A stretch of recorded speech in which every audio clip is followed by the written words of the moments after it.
straightening techniques.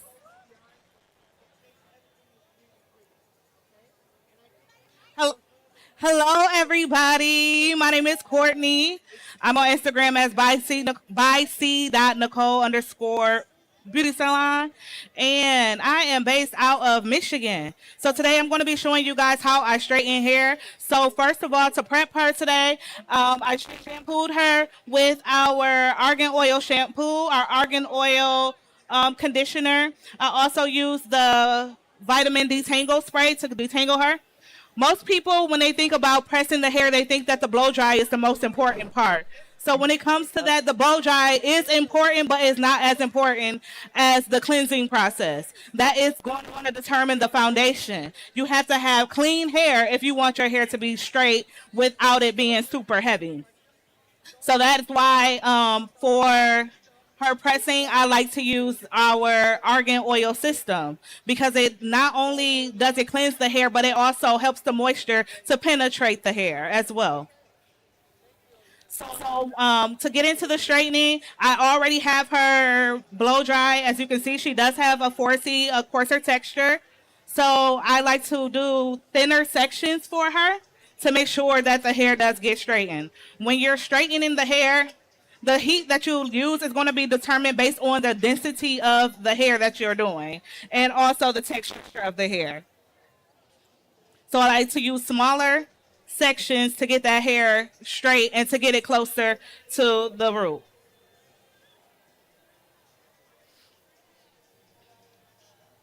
So I would like to piggyback off of what my coworker Courtney said. I also like to use the natural coil shampoo and conditioner system. It will add a lot of moisture to the styles when I am pressing and doing a curl. I also use when I am blow drying and then after for my finish, the workable stiffest spray and the extreme hold stiffest spray. Now these are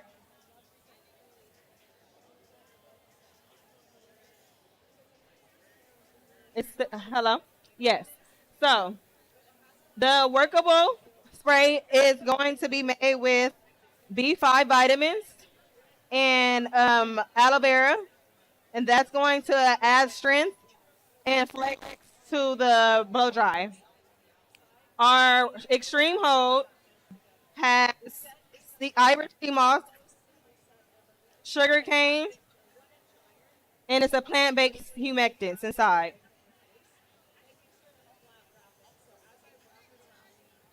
Yes.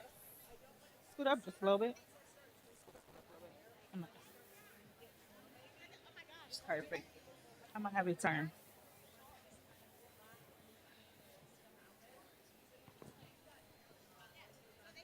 Now, when I prep my clients, I also like to use our silk serum. That's going to add nice shine and bounce. With your feet facing that way. Yeah. I did prep her and curl her with some of our extreme hold before I came and just clipped it up. So you guys can see it gives it a nice bounce, a nice flow to it. I'm going to unclip some, maybe the other way. Let's go this way. I'm left-handed, guys. Yes, perfect. Also, when you get into straightening the hair, what's also going to make a press last, the ends are important. So with my model, I have already done I like to call it a draft trim because it let me take off everything that I can see after I blow dried her. But once we straighten it out, you're going to still see that it's still some more that needs to come off. But the thing is, if your ends are not trimmed before when you do the straightening, your press is not going to last. Those ends are going to draw that moisture. They're split. They're going to continue to split up the shaft. So you want to make sure that not only is the hair cleansed, but that the hair also has the trim, that those split ends are taken off because you cannot, you can flat iron split ends, but that's only going to cause more breakage. With our products does help in alleviating the split ends, but there is no cure for split ends. The only way to get rid of split ends altogether is to trim them. We can't alleviate it by the products that we use, which is going to cause us, provide us with easier slip when we're going through, so we're not snagging on the hair. Yes.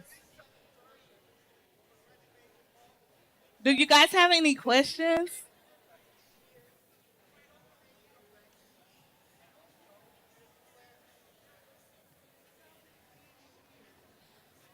Okay, walk me through how do you section the hair for silk press? Like, how do you know how fine or how thick the section should be? And how many times do you actually press the hair? So for me, I go based on the density of her hair. Like I said, she does have a 4C texture. So when you're talking about sectioning, you really want your sections to be as thin as possible for it to get to the root of their scalp. So for me to get to her roots, I can't take a section larger than this and expect all of this to be straight. So with me taking a smaller section like this, the hair is going to be able to get straight even in this in between part because of the section is thin. So if I was to take some more from the top section, that's way too wide of a section. So if I go in, that's going to leave all of this still curly in the in between. So you want your sections to be small. But as far as the passing, some people say a one pass method. If your heat is high, yes, you want to do one pass. Some people use 450 for heat. Everybody don't require 450. Nobody really requires 450. If you're just trying to breeze through it, then okay, that's a good thing. But as for me, I like to my irons, depending on the texture of their hair, it's going to be between 390 and 410. I don't usually go higher than 410. So, but that's also depending on the texture of their hair. The one pass, I say minimum passes because I may not always do one pass. For me, I personally like to do 2 to 3 passes at the root and pull it down the shaft one time.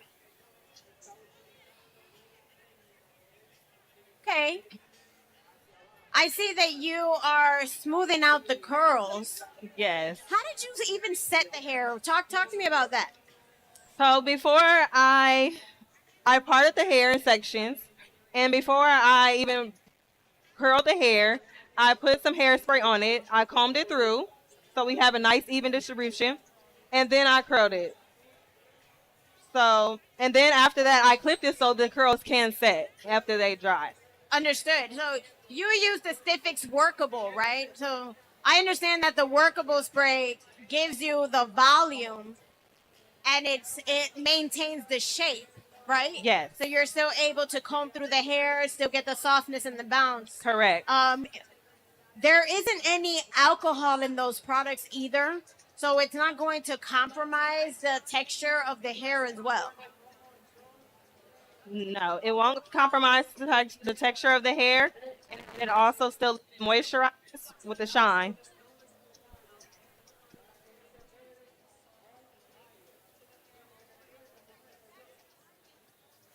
Oh, sorry. Stay right there. Can we get a close-up look on Yeah. that press? So what I'm doing with the comb, it's called comb chasing. So the reason why I do that is because it also smooths out all the hair within this section. So sometimes you'll have hair, especially when the hair is not trimmed all the way. Like I said, I did like a draft trim on her just so that we can get through. But when I take it, there are some pieces in here that may not come all the way down. As you see how it looks thin right here? Her hair is not necessarily thin right there, but the hair is not combed all the way through. So now once I combed it through, you can see it still has the fullness all the way through until this end. So that's what we use the comb chasing for. So once I comb through it like that, I tap the roots 2 times. I keep my eye on where I did it because I don't want to keep overlapping. So I stopped right here. I'm going to go right under there and I'm going to continue to pull through. But as I'm pulling through, that comb is combing out that hair that I was telling you about. There's a question in the audience. What did you apply to the hair prior to the press? Okay, so we use the argan oil system, which is the argan oil shampoo, the argan oil conditioner. I also use the leave-in for her, and I used the argan oil, the Moroccan oil. Great thing about the argan oil system is that it is heat resistant. So it's a natural heat protectant. So being able to utilize the argan oil shampoo, following up with the conditioner, and then utilizing the oil helps protect the hair. So it creates like a natural shield in a sense because it's Moroccan argan oil that's the main ingredient there.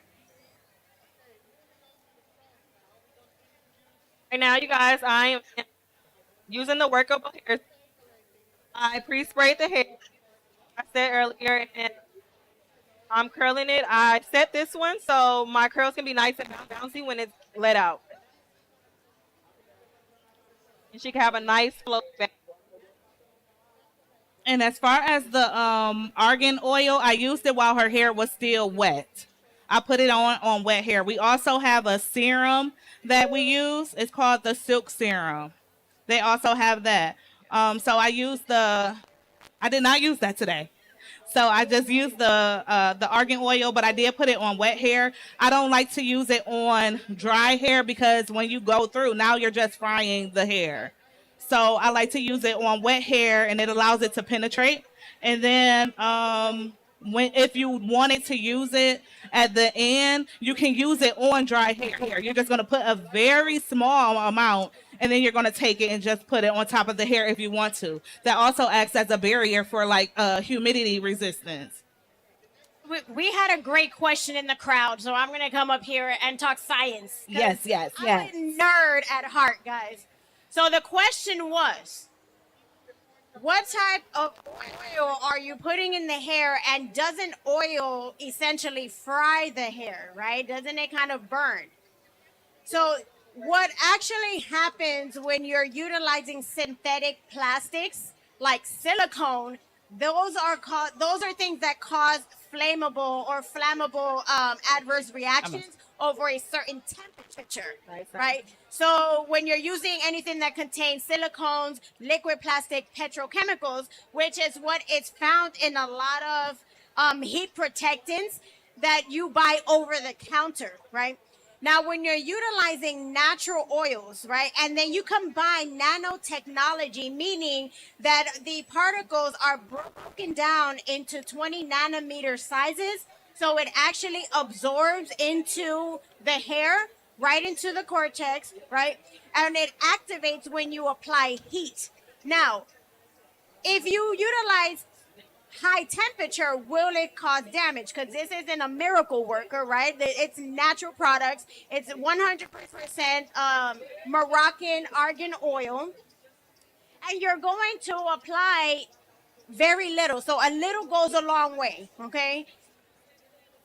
Yes, but it's all about the foundation. So think about it. If someone has dry hair, right, or even compromised hair, and you're utilizing a shampoo that it has sulfates in it, right? And then we follow through with a conditioner that contains wax in it. And then we're utilizing an oil that has the silicones, right? We are just setting up a natural disaster, right? We have that's where you get that brick hair. Now, when we start applying the holistic natural systems, right, utilizing the argan oil shampoo, first of all, when it comes to all of our products, the main ingredient is aloe vera. It's not water, right? So that is our number one main ingredient. We have argan oil sulfate-free shampoo, right? If the hair is healthy enough, you don't even need conditioner. A lot of times the shampoo does justice, okay? If you needed to add that extra protection, you follow through with the argan oil conditioner from mid shaft to ends, right? Then you can do a blow dry using the pick or that pick brush, and then follow through with the argan oil, but working through section by section and then combing it through. So you just don't want to overdo it. So that's a great question. And what you see here, you notice that steam, the steam that comes out, that is the product evaporating into the hair. When will you notice if you are actually burning the hair? If that steam is accompanied with a smell. If there is no smell, you're good. If you notice that, oh, I'm probably burning the product, or I'm creating a little bit more of a dangerous situation here, you know that the temperature is too high, which brings me to a great point that I'm going to address with the stylist. What temperature setting is your hot tools on? So how do you decide whether to go up or to reduce it? So, as I was stating earlier, I base my temperature of the iron based on the texture of their hair. So, like I said, I do not personally go over 410, but depending on the hair, it's always between 390 and 410 for me. If you're using higher temperatures, you can use higher temperatures pretty much on any texture, but that's really depends on what you're trying to go through. So if you're using 410 on somebody that has finer hair, you're not going to use these super thin sections because you're going to burn their hair. So now that gives you the room to grab larger sections, and then you can press it through because that heat is going to still go through like that. So that's why I like to use it between 390 and 410 because me personally, with me working with more coily texture hair, I like that press to last. So I like to use the thinner sections because that allows me to get it straighter. So I like to use that smaller sections. Correct. So, as you guys can see, my model has a finer hair texture. So I took wider sections when I was prepping her hair and flat ironed it. Also, my curls, I took wider sections and so it can curl better.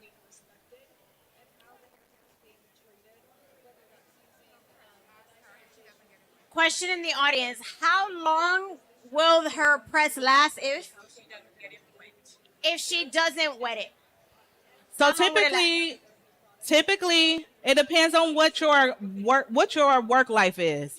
If you go to the gym, you can expect your hair to last longer than someone that is a teacher or just is a driver. It depends on what your work conditions are. So I'm sorry. Roughly, so most of my clients, I get their presses to last 2 to 3 weeks, but they're also maintaining their hair at home by themselves. So if I put curls in their hair, they're going home and they're putting their curls on rods so that their hair can hold. With if it's straight, they're taking their hair and they're wrapping it and using a do rag or a silk scarf, not a bonnet. The bonnets are meant for the breakage, so your hair is not breaking if you're turning on night at night, sleeping on cotton and stuff. So that prevents it from pulling the hair. So no, yeah, they just use a scarf to wrap it. So it typically lasts 2 to 3 weeks. Uh huh. So I want to add a little bit to what that is saying. So with any style, it's more so how you maintain it, right? But also what's your scalp look like? Because when we're utilizing ordinary products, the scalp is already starting to feel itchy, right? There's a little bit of buildup. Maybe the hair can start to look more stiff, right? Because now your sebaceous glands are a little bit more overactive because they're kind of blocked with everything else that you put on there, right? So most of these styles will last anywhere from 2 to 3 weeks, which is a great like safe point, because once you start going over 3 weeks, now we're talking about hygiene, but you definitely want it to last minimum 1 week, right? um if you start noticing, right, with your clients, you silk press and it doesn't last a week, it's not your technique, it's the condition of the hair. So then what do we have to do to help elongate that process? Do we need to do steam treatments? Do we need to add some protein? Do we need to do some treatments there that have a little bit more moisture, right? Or maybe I didn't use enough product. It could also be a thing, understanding the type of hot tool that you're using and the metal that you're using. Because if you're using hot tool with ceramic plates, or you're using titanium plates, What does that heat distribution look like? Is there constant heat technology? Because, some tools, you turn them on, but it doesn't calibrate the heat. So if you guys didn't know that, I would double check, because in some of those tools, the longer you leave it on, it actually gets hotter. So for someone who has a little bit more texture and you got to walk through that process more, by the time you get to the other half of the hair, you might actually be compromising it more. So understanding those techniques also matter. And to piggyback off of what Lisi said a little bit, when it comes to how long your press is going to last, it also determine about the moisture. If your hair is dry and it's lacking moisture, you can't expect your press to last, because when we go outside, that your hair is going to pull for the humidity. If it's humid outside, it's going to pull for the water. So we also have a deep conditioner that we offer as well, so that you can prep your client's hair with that before doing any kind of straightening. Thank you, ladies, so much. This is awesome. you. Did you guys enjoy that? You guys learned? Okay, we have a question One in more the question. audience.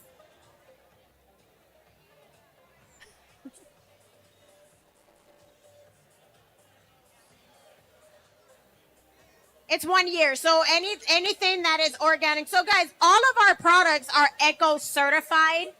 Okay, which also means that the farms and everything where we source from, there are no chemicals, no pesticides, nothing in there. The packaging that we do as well, everything is naturally and organically sourced, right? So with natural products, you do have to mind the temperature in which you're storing your product. But for the most part, the shelf life is 1 year. Now, if it's too hot, you may want to just keep it in a room temperature room. I know, like, there's places like Puerto Rico, like we may need to keep it in a fridge, just to help maintain a little bit more of that shelf life. But yeah, because there isn't any parabens or chemicals that kind of extend the life. Otherwise, we're no longer organic. Right, and those are the very same thing that cause hormone disruptors and inflammation, right? It actually reactivates like psoriasis and things like that. So,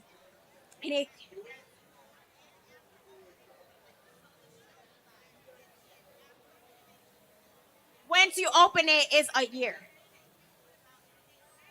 I believe it's 2. Yeah. We all set? Good. All right, guys, we are about to draw our raffle. Give it up for Ashlan and Courtney. So they are going to, well, she's all done. Go ahead and model your look. Oh, go ahead. You better swing that hair. Uh-huh. Lots Yes. Flow. Okay, we have Courtney that is going to continue the silk press. So anyone who actually wants to work through and just get a little bit of a hands-on feel, she will be right over on this side of the stage. We do have show deals. One bottle is $10. A bigger size is $15, or you can take advantage of it 3 for $25 or 3 for $40. And right now,